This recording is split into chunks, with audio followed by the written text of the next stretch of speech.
Et salut tout le monde, c'est Joxico, bienvenue pour une nouvelle vidéo. Aujourd'hui, on se retrouve pour parler d'un projet qui se nomme la pollution de l'air. Ce projet a été fait par moi. Ok, on est parti par l'introduction.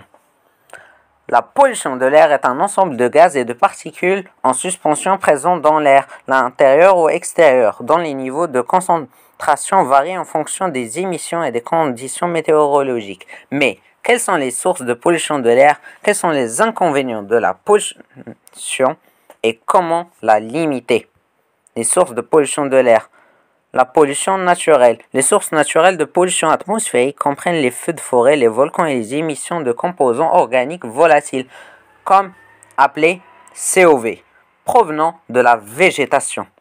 Deuxièmement, la pollution industrielle. Les sources humaines de pollution atmosphérique comprennent les activités qui composent sur l'utilisation de combustibles à base de procédés industriels comme ceux liés à la production de pétrole et de gaz ainsi que certains produits comme la peinture et les solvants. Les inconvénients de la pollution. Les effets sur la nature.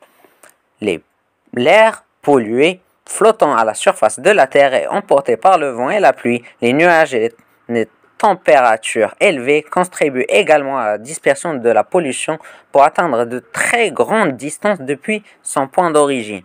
La pollution de l'air a un impact majeur sur le processus d'évolution des plantes en empêchant la photosynthèse de nombreux cas, avec de graves conséquences sur la purification de l'air que nous respirons.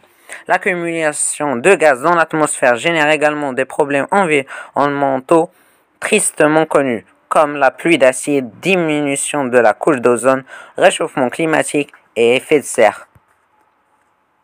Les effets sur la santé humaine. Notre exposition continue à ces pollutions atmosphériques est responsable de la détérioration de la santé humaine.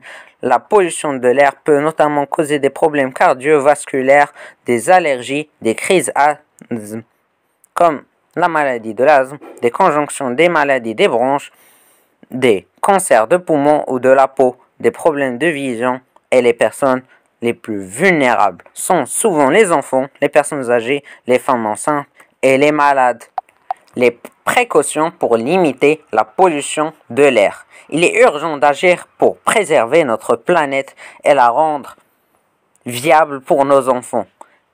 À notre échelle, nous pouvons tous faire avancer les choses et contribuer à un mode de vie plus sain. Nous pouvons appliquer des gestes écologiques pour éviter le pire, comme arrêter de fumer, utiliser des véhicules plus écolos, s'orienter aux énergies renouvelables comme les éoliennes et les panneaux solaires et construire des centres de filtration d'air.